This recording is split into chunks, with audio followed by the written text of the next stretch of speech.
Allu Arjun fans, Pawan Kalyan fans, వీళ్ళ గొడవ ఏంటి? ఇదేమన్నా రామరావణ యుద్ధమా లేకపోతే మహాభారత యుద్ధమా? ఎందుకు ఆ ఫ్యాన్స్ పేరుతోటి సోషల్ మీడియాలోకి వచ్చి కొట్టుకుంటారో తెలియదు, కానీ అయిన దానికి కాని దానికి యుద్ధాలు ప్రకటించేసుకుంటారు, వాస్తవాలు తెలియకుండా కొట్టేసుకుంటుంటారు. అది సోషల్ మీడియాలో నిన్న రాత్రి నుంచి మొదలైన వ్యవహారం ఏంటంటే, అల్లు అర్జున్ వెళ్ళి పవన్ కళ్యాణ్ గారి నివాసానికి వెళ్ళి వారిని పరామర్శించి వారితో కాసేపు మాట్లాడి వచ్చారట. ఒక్క ఫోటో బయటికి రాలా, ఒక్క వీడియో బయటికి రాలా, ఇవన్నీ టకారాలే. సరే, ఆయన వెళ్ళి ఈయన చూడంగానే భావోద్వేగానికి గురైన పవన్ కళ్యాణ్ గారు అతన్ని ఆలింగనం చేసుకొని అల్లు అర్జున్ని హౌ ఆర్ యూ బన్నీ అని కుశల ప్రశ్నలు వేశారట. మంచిదే కదా. ఇప్పుడు ఆ రెండు కాంపౌండ్ల మధ్య గ్యాప్ వచ్చింది, అల్లు కాంపౌండ్కి మెగా కాంపౌండ్కి. ఆ గ్యాప్ని బ్రిడ్జ్ చేయడం కోసం అల్లు అర్జున్ ఒక ఇనిషియేషన్ చొరవ తీసుకున్నాడు, వెళ్ళాడు. కారణం కూడా మనందరికీ తెలిసిందే. గడిచిన వారం సింగపూర్లో జరిగిన ప్రమాదంలో పవన్ కళ్యాణ్ గారి చిన్న కుమారుడు మార్క్ శంకర్ పౌనోవిచ్ తీవ్రంగా గాయపడ్డాడు, కాళ్ళు చేతులు. కోలుకుంటున్నాడు, దేవుడి దయ. అందరూ అభిమానులు, అంటే ఫలానా మెగాస్టార్ అభిమానులు లేకపోతే అల్లు కాంపౌండ్ అభిమానులు అనే తేడా లేకుండా అక్రాస్ ద స్టేట్, 2 తెలుగు స్టేట్స్లో ఉన్న అన్ని పార్టీల వాళ్ళు, అందరూ సినిమా స్టార్స్ అభిమానులు అందరూ కూడా కోలుకోవాలి, చిన్నపిల్లవాడు దేవుడి దయ వల్ల తొందరగా క్షేమంగా బయటకు వచ్చేసేయాలి అని. క్షేమంగా వచ్చేసాడు. ఎందుకంటే పవన్ కళ్యాణ్ గారే ఆ పిల్లాడిని ఎత్తుకొని సింగపూర్ ఎయిర్పోర్ట్లో బయలుదేరిన విజువల్స్ అన్నీ మనం చూసినాము.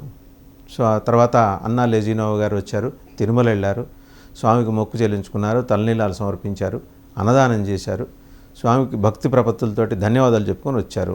సో ఆ ఎపిసోడ్ అటు నడుస్తుంటే ఇటు మరి చిరంజీవి గారు కూడా పవన్ వెంబడి వెళ్ళారు ఆ రోజు సింగపూర్కి. వచ్చిన తర్వాత క్షేమ సమాచారాలని చిరంజీవి గారే కమ్యూనికేట్ చేశారు అందరికీ. సరే, ఈరోజు అల్లు అర్జున్ వెళ్ళటం ఎందుకంత ప్రాధాన్యం అంటే, మనకు అప్పుడెప్పుడో ఒక ఎపిసోడ్ నడిచింది కొన్నాళ్ళు, చెప్పను బ్రదర్ అనే ఎపిసోడ్ దగ్గర నుంచి వీళ్ళ మధ్య గ్యాప్. ఈయన అల్లు అర్జున్ గారు ఏదో కామెంట్స్ చేశారని, తాను తమ కాంపౌండ్ దయాదాక్షిణ్యాల వల్లే ఈరోజు మెగా కుటుంబం ఇలా ఎదిగిందని ఆయన కామెంట్ చేశాడని వీళ్ళు భావించేసి అవుట్ ఆఫ్ కాంటెక్స్ట్ తీసుకొని చేసిన కామెంట్ అని చెప్పేసి అల్లు అర్జున్ వర్గం అంటుంది. లేదు, ఉద్దేశపూర్వకంగానే అల్లు అర్జున్ ఆ రకంగా చేశాడని మెగా కాంపౌండ్ అభిమానులు అంటారు. ఏదైతేనే ఒకప్పుడు ఒకే కాంపౌండ్గా ఉన్న అభిమానులు చీలిపోయారు. మెగా కాంపౌండ్ అభిమానులు మళ్ళీ అల్లు అర్జున్ బన్నీ ఫ్యాన్స్, అల్లు కాంపౌండ్ అభిమానులు అని ఒకటి. రెండోది, పరస్పరం పుట్టినరోజులు జరిగినప్పుడు పరస్పరం విషెస్ చెప్పుకోవాలా. రామ్ చరణ్కి అల్లు అర్జున్ చెప్పలా, అల్లు అర్జున్కి రామ్ చరణే కాదు మెగా కాంపౌండ్ నుంచి ఎవరూ చెప్పలా అనేది ఇప్పుడు రెండు వైపులా ఫ్యాన్స్ క్లెయిమ్ చేసుకుంటుంది. సరే, ఈ గొడవంతా ఎందుకు? దీన్ని అనవసరంగా మనం రాష్ట్రంలో 2 తెలుగు రాష్ట్రాల్లో ఉన్న మెగా ఫ్యాన్స్కి, అల్లు కాంపౌండ్ అభిమానులకి అనవసరంగా ఎంటర్టైన్మెంట్ ఛానల్గా మనం మారిపోతున్నామా? ఇది కరెక్ట్ కాదు. అసలే పుష్ప వివాదంతో అక్కర్లేని కారణానికి, అవసరం ఉండకూడని కారణానికి ఫేమస్ అయిపోయాను. ఏదో స్మగ్లర్ రోలు వేసి దానికి ఏదో అంతర్జాతీయంగా గుర్తింపు తెచ్చుకోవాలనే తాను ప్రయత్నం చేసినట్టు వచ్చిన వార్తలన్నింటినీ మొత్తానికి ఏంటంటే ఆ కాంట్రవర్సీ నుంచి అల్లు అర్జున్ బయటపడి నిదానంగా కోలుకుంటున్నారు. ఎందుకంటే ఆయన డైరెక్ట్గా స్టేట్ తోటే గొడవ పెట్టుకున్నాడు. ముఖ్యమంత్రి గారు అసెంబ్లీలో ప్రకటన చేశారు.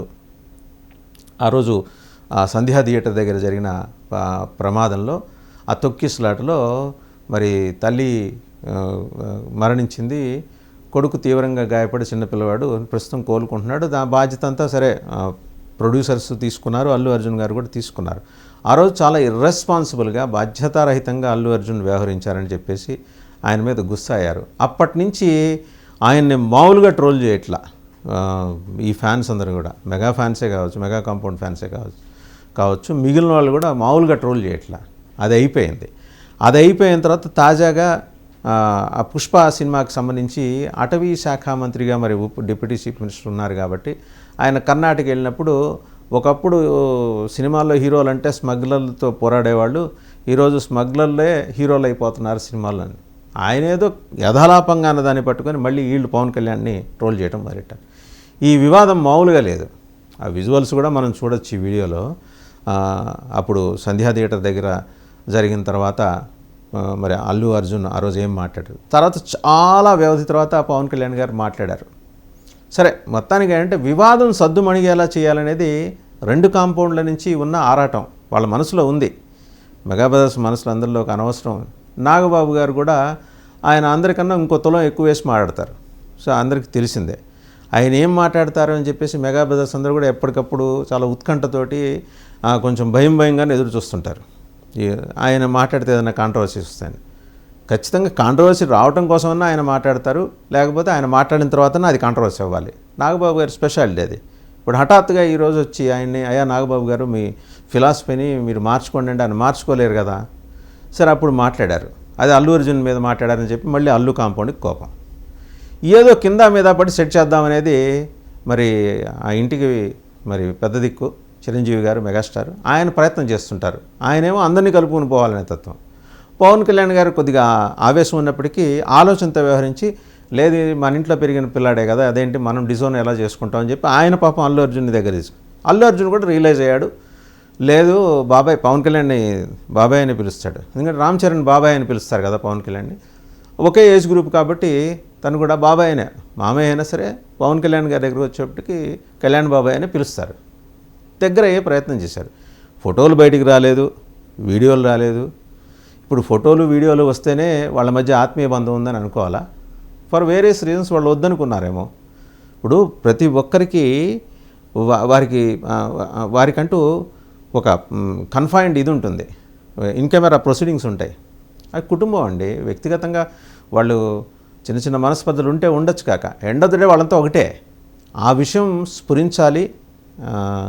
అటు ఇద్దరికి, ఫ్యాన్స్ ఇద్దరికి కూడా ఆ విషయం ఫ్యాన్స్ రెండు వైపులా గమనించాలి.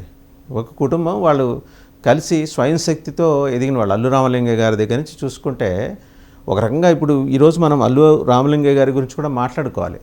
ఆయన మానవతావాది, బేసిక్గా ఆయన కమ్యూనిస్టు. ఆయన సినిమాల్లో నటిస్తుండగానే హోమియో వైద్యం కూడా చేసేవారు. అండ్ వితరణశీలి. ఆయన సినిమాల స్క్రీన్ మీద మీకు ఎంటర్టైన్మెంట్ అందించే కమెడియన్గా కనిపిస్తూ ఉండొచ్చు కాక ఆయన కానీ రాజబాబు గారు అయితే రిక్షా కార్మికుల కోసం ఈ స్థలాలు కొనుగోలు చేసి వాళ్ళకి ఇల్లు కట్టించిన మహానుభావుడు. సో ఒక్కో కుటుంబంలో ఉండి చిన్న చిన్న మనస్పర్ధలు వస్తాయి, అభిప్రాయ భేదాలు ఉంటాయి. అంతా ఒకేలాగా ఉంటే అదేదో చందమామ కథలాగా బాగానే ఉంటుంది. ఎక్కడో చిన్నపాటి తేడాలు ఉంటాయి, అది చిన్న చిన్న ఈగో క్లాషెస్. అంత మాత్రాన మనుషుల మధ్య ఆత్మీయతలు లేకుండా ఉంటాయా?